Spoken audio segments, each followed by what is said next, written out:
चला गया और किसी बोर्ड का कट ऑफ 50 से नंबर गया, तो वो सर डिपेंड करेगा आपके बोर्ड पर भी। आप कहेगा तो ये बोर्ड बाय बोर्ड अभी आप सर बता दीजिए, ये बताना संभव नहीं है, क्योंकि वो डिपेंड करेगा कितने नंबर ऑफ एप्लीकेंट्स ने फॉर्म भरा और कैसे बच्चों ने फॉर्म भरा, कितने टैलेंटेड बच्चे वहां पहुंचे, तो सर बोर्ड पर भी डिपेंड करेगा। और फाइनली आपका जो कट ऑफ है वो एक्यूरेसी पे भी डिपेंड करेगा कि आपका जो एक्यूरेसी है वो कितना है। ये सारा मार्क्स, कट ऑफ सब एक दूसरे से रिलेटेड है सर। कि आपने क्वेश्चन का लेवल आपके सिटिंग में कितना था, रिजर्वेशन आपका क्या था, बोर्ड आपका कौन सा था और एक्यूरेसी लेवल आपका क्या था, ये सारी चीजों पर ये डिपेंड करेगा कि आपका मार्क्स कितना आ रहा है और कट ऑफ में आप आ रहे हैं कि नहीं आ रहे हैं। मेरे हिसाब से मैंने इससे पहले भी जो वीडियो बनाया था उसमें भी मैंने 55 से 65 कहा था। आज से आप 3-4 महीने पहले का वीडियो है, पड़ा हुआ इंटरनेट पे, आप उसमें भी देख लीजिए। आप कहिएगा तो आप अपने आप को 30 मार्क खान समझते हैं, ऐसा कुछ नहीं है। ये एक एनालाइजेशन था जो मैंने दिया था और वही एनालाइजेशन सच होता हुआ दिख भी रहा है। प्यारे बच्चों, 55 से 65 मैंने बोला था, अभी भी मैं अपने ही स्टेटमेंट पे कायम हूं। लेकिन ऐसा भी हो सकता है सर कि 50 वाले भी घबराएंगे नहीं, 48 वाले भी घबराएंगे नहीं। हम बोले वो डिपेंड करेगा कि आपका क्वेश्चन का लेवल क्या था, रिजर्वेशन कितना है आपको और बोर्ड क्या है आपका, एक्यूरेसी क्या है आपकी। तो सर अगर 50 वाले भी घबराने की जरूरत नहीं है, आपका भी रिजल्ट होने के चांसेस बहुत ज्यादा हैं।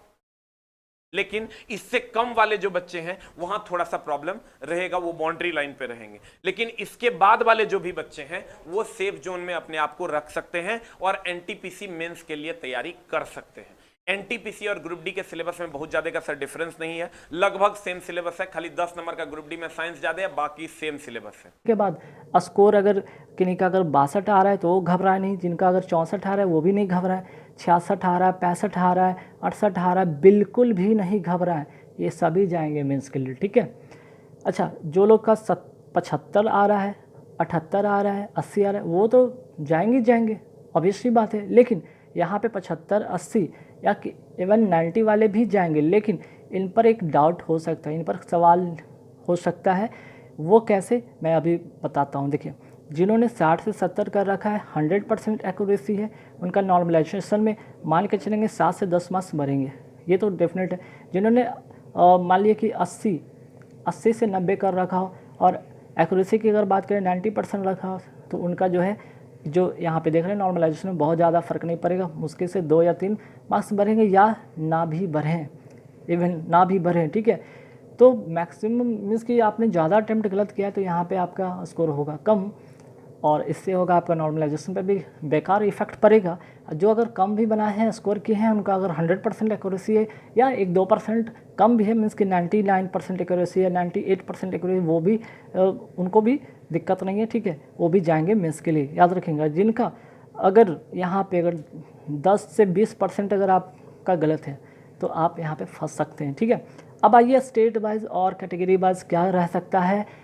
ये जितने भी मैं आपको यहाँ पे कट ऑफ दिखा रहा हूँ ये आफ्टर नॉर्मलाइजेशन, इसलिए ध्यान रखिएगा, आफ्टर ये नॉर्मलाइजेशन मार्क है, ठीक है, आफ्टर ये नॉर्मलाइजेशन मार्क है। ये कभी ये नहीं समझेंगे ये रॉ मार्क्स है, ये रॉ मार्क्स नहीं है, मैं पहले क्लियर कर लेता हूँ, ये रॉ मार्क्स नहीं है, ये आफ्टर नॉर्मलाइजेशन मार्क्स आप लोगों को मैं बता रहा हूँ, ठीक है।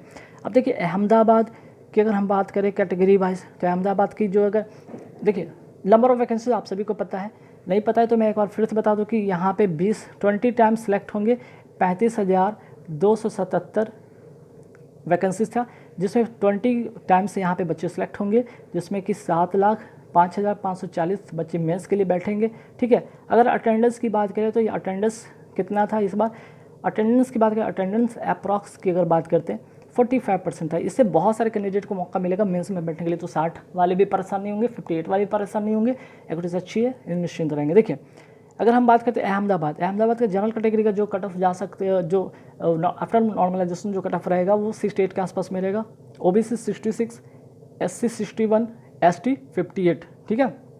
अजमेर वाले देख लें, उनका भी सेम रहेगा, ठीक है, उनका भी सेम रहेगा, इसमें कोई फेरबदल नहीं है।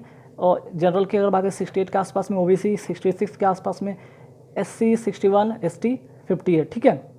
इलाहाबाद की अगर बात करें, देखिए सबसे ज़्यादा कैंडिडेट यहाँ पे इलाहाबाद भरे थे, क्योंकि वैकेंसीज भी ज़्यादा है यहाँ पे, है ना।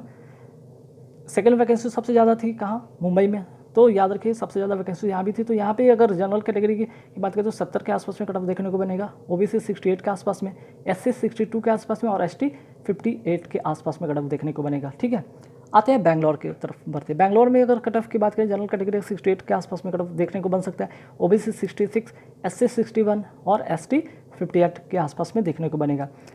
आते हैं भोपाल की ओर, रुक करते भोपाल का अगर कट ऑफ की बात करें तो जनरल कैटेगरी से 66 के आसपास में कट ऑफ जा सकता है, वहीं ओबीसी की बात करें तो 64 के आसपास में कट ऑफ जा सकता है, एससी की बात करें तो 58 के आसपास में कट ऑफ जा सकता है और एसटी की बात करें तो 55 के आसपास में कट ऑफ जा सकता है। ठीक है, आइए आगे बढ़ते हैं, भुवनेश्वर को देखते हैं। यहाँ पे भुवनेश्वर की बात करें तो जनरल कैटेगरी से 68 के आसपास में कट ऑफ जा सकता है, ओबीसी 66, एससी यहाँ पे 61 और एसटी 58 के आसपास में कट ऑफ जाएगा। ठीक है, लगभग।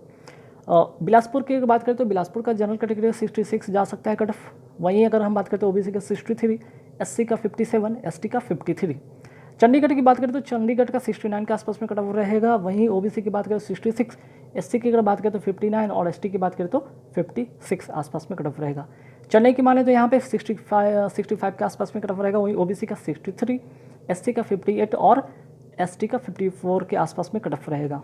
ठीक, आते हैं गोरखपुर की बात करते हैं। गोरखपुर में जनरल कैटेगरी का 69 के आसपास में कट ऑफ देखने को बनेगा, वहीं अगर हम बात करते हैं ओबीसी का 66, एससी का 59 के आसपास में कट ऑफ रहेगा, वहीं अगर एसटी की बात करें तो 56 के आसपास में कट ऑफ देखने को बनेगा। आते हैं गुवाहाटी पे, गुवाहाटी में कट ऑफ 65 के आसपास में देखने को बन सकता है, ओबीसी का 63, एससी का 56 और एसटी का 53 के आसपास में कट ऑफ देखने को बन सकता है। आगे बढ़ेंगे कट ऑफ में कौन कौन से स्टेट में और क्या कट ऑफ जा सकता है। तो देखिए गुवाहाटी तक हो गया था, अब आते श्रीनगर जम्मू श्रीनगर में 63 जनरल कैटेगरी का देखने को बन सकता है कट ऑफ, ओबीसी का 61, एससी का 54, एसटी का 51। कोलकाता की बातें देख, कोलकाता भी बहुत कैंडिडेट का फेवरेट यहाँ पे जोन रहा है, कोलकाता से अगर भरे तो वो भी पैनिक नहीं होंगे। जनरल कैटेगरी 66 के आसपास में कट ऑफ रह सकता है, वहीं 64 रहेगा आपका ओबीसी के आसपास में रह सकता है, एससी का अगर बात करें तो 58 और एसटी का 55 के आसपास में कट ऑफ रह सकता है। मालदा की बात करें तो जनरल कैटेगरी का 64 के आसपास में कट ऑफ रह सकता है, ओबीसी का 62, एससी का 55 और एसटी का 52। मुंबई देखिए सेकंड हाईएस्ट यहाँ पे जो वैकेंसी था मुंबई का, तो यहाँ पे कट ऑफ क्या जा सकता है, जनरल कैटेगरी 67, ओबीसी 64, एससी 57 और एसटी कैटेगरी वाले ध्यान रखें 53 कट ऑफ रह सकता है। ठीक है, तो पैनिक होने की ज़रूरत नहीं है। यहाँ भी मुजफ्फरपुर आते हैं, तो मुजफ्फरपुर का अगर देखें तो यहाँ पे 65 के आसपास में जनरल कैटेगरी का रह सकता है कट ऑफ, एससी का ओबीसी का 63 के आसपास में कट ऑफ रह सकता है, एससी का 56 और एसटी का 53 के आसपास में कट ऑफ देखने को बन सकता है।